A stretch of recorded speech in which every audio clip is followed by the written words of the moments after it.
This meeting is being recorded. So you have a property to sell, and how do you make it?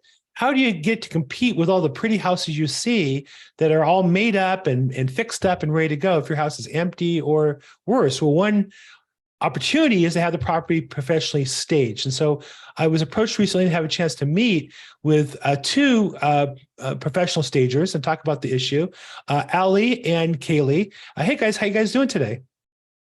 How are you, Bill? Good. Fantastic. Talk a little bit. How did you guys, when you were young, did you grow up hoping to stage houses? Do you have like dolls and stuff and you put fake furniture in and pictures and stuff? Or how did you end up in this business? I'll start. Okay. I did not. When I was a junior in high school, my dream was to get into the fashion industry.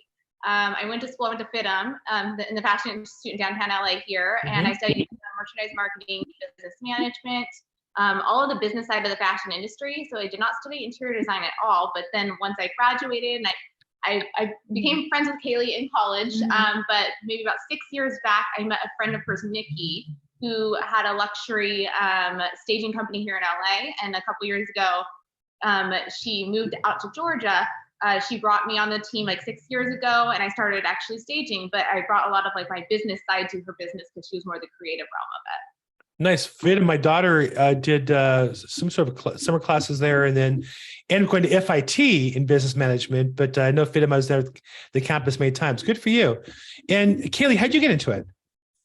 So a little bit of a similar background as Ali. So I grew up wanting to study fashion design and marketing, so I'm a little bit more on like the design aspect of things, and then moved out to California about 15 years ago where I met Ali and we became really close friends. I started working with Nikki and then we kind of all got on board and did staging together, which really like incorporated a lot of my design elements. And Nikki and I would always collaborate on like vision boards and stuff like that. And then brought in Ali, who was really business minded and oriented when it came to that. And then she liquidated her stuff. And then Ali and I have been in business together ever since. So not from an interior design firm, like, or from a background in interior design, but more or less like just more design conceptually, and with fashion, I kind of brought that in. So yeah. Got it. So I'm a real estate broker, and in my experience, there's like 3 different levels of home staging. There's the just clean all the junk out, put everything you possibly can away, just work with what's there and get rid of as much as you can. The second level, I used to work in new home building, is just put in something in every room so that you can envision how it should look, put in some chairs and tables and bedrooms. And then third, you mentioned luxury. There's a whole world where you make the inside so attractive that you really either create what's not there or help accentuate the design elements of a property. So kind of describe, where do you fit all 3 of those, one of those? Where's your focus in that market, or am I off base? We're all over the board. It's really based on the client's needs. So we'll go to the client, kind of figure out, okay, where are they at? Where are they with their budget? Where are they at with what they want to do? What pieces do they have? So we've done all the way from just organizing their home through partial stage to full luxury stage jobs, to be able to kind of bring a vision to the buyer as well. So yeah, we've been all over the board of that. Yeah. How do you work with the real estate agent or the homeowner when they say, gee, we're thinking about doing this? Obviously, price depends on the level of your involvement, right? Price is always a function of service and quality. So and at the same time, people, I'm sure with you, sometimes look to do things on the cheap and don't realize that's going to get cheap results, but you're trying to create value for them. So how do you have that discussion, or how do you handle that process? If I, as an agent, say, hey, I have a new listing and it's in the area that you do business in, what's the next step? We go through a lot of a pre-questionnaire process, trying to figure out the client and their needs, the aesthetic they're looking for, like budget, of course. Go through a whole proposal process, which is usually my job, like to go through the whole proposal, kind of figure out what they might need. Like we'll do a walk through the space and we'll like tell them our suggestions, what we think they'll need for the space, right vision. Yes, like just a whole like pre-questionnaire proposal process for the client. Do you do like a consult? Is there like, so am I hiring you for an hour or two to go in and do a consult and come back with proposals, or how does that work? initial free consultation, and then we'll go back, write a proposal, we'll bring it back to the client or whoever, if it's a client or if it's going through the agent, just depending who it's going through. Because some clients, some will go straight through the client, some we went through an agent for the client. But yeah, the proposal. Got it. Well, because you guys are so high tech and I'm so high tech, we went ahead and linked up to your website ahead of time to walk through. Let's take a look at, I guess, a recent project or a couple of recent projects on your website, lifestylinghaven.my.canva.site is the location of it. And here's a picture of Allie, looking great, Allie.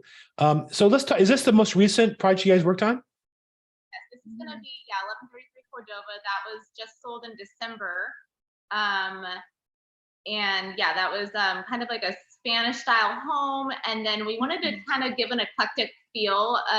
An agent we work with that has a lot of staging inventory that we work with. He has a lot of eclectic items, and we wanted to kind of mesh that in with some modern and some traditional feel as well. And one of my favorite places in this home was the playroom and the office, because the playroom, because we never get to do a playroom, and I thought that was really fun for a Glendale neighborhood. Just a lot of families there.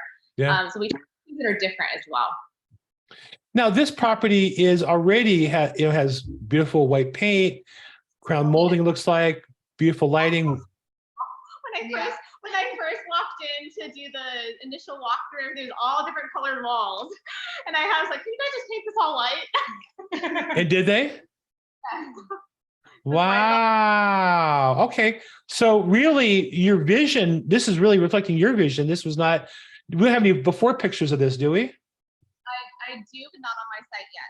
Oh, you need to put the before after, because to me, I'm thinking, what the hell these girls do? The place is beautiful. You just walked in, put out some furniture, and sold the house.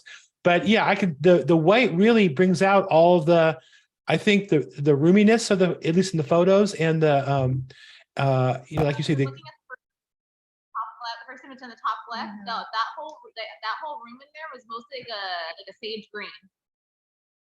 It's beautiful. It really, I'm partial to white walls. And also, was the lighting already that nice, the recessed lighting, or is it just the lighting of the photographer brought in lighting to make it look that nice? I worked with the agent to buy some lighting, because there was all the lights were all different, mismatched. So like the dining room light, that was there already, but like all the lighting in the room, we had to go outsource that. Did you change the fixtures? And then the fixtures in the walls, those were already there, but yeah, the fixtures in the bedrooms, yes, we changed all of those. Yeah, I remember the office. And all the bedrooms as well. Yeah. And this is a case where the agent did their own photos, so the agent had the equipment and the lighting and all that.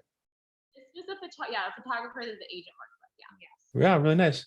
Okay, and then Santa Monica is a condo. Again, the similar concept in the sense you have white with a lot of light, color, and mixtures. Kind of describe the design here for this property.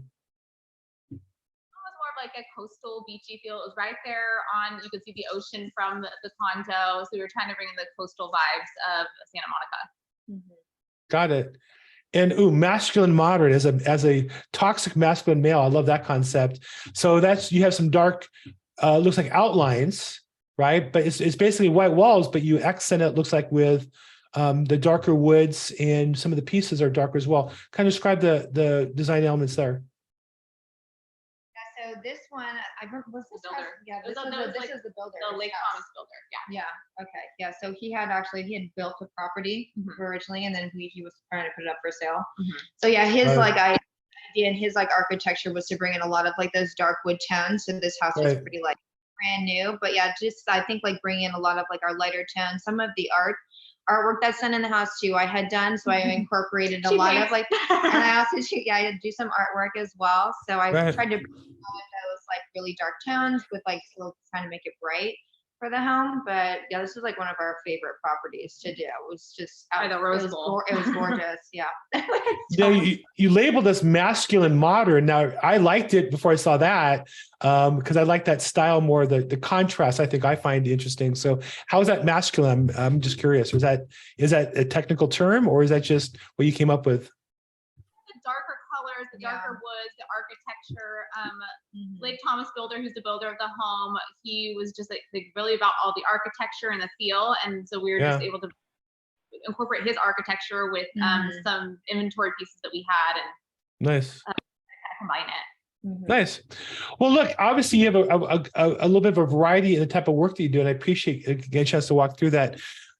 You obviously work with, different groups of realtors, right? Those that do really well, and I'm sure you come across those that struggle. What do you see as the common characteristic of those that do really well? Besides using you as a customer, what will you see in their business practices that you look at and go, well, this is somebody who's going to do well. I want to make the extra effort, versus those that you see they're going to struggle and maybe not make it in their business? Like the ones that are doing that I've worked with, they're doing really well. They do multiple things. They're with their clients. They aren't just selling their client a home, like a house. They're selling them a home. They're bringing in the whole story. They're not just like there to sell a home to the client. It's like a whole movement, a whole experience. It's not just listing the property and selling it. Like I have like real like agents that I'm friends with now that they sell homes, but they also have a story of why they sell homes, and then they do podcasts, and then they do like a lot of different things to kind of create a whole behind it. Do they ever interview you on their podcasts? I am set up to be interviewed on a podcast within the next couple of months. Yes.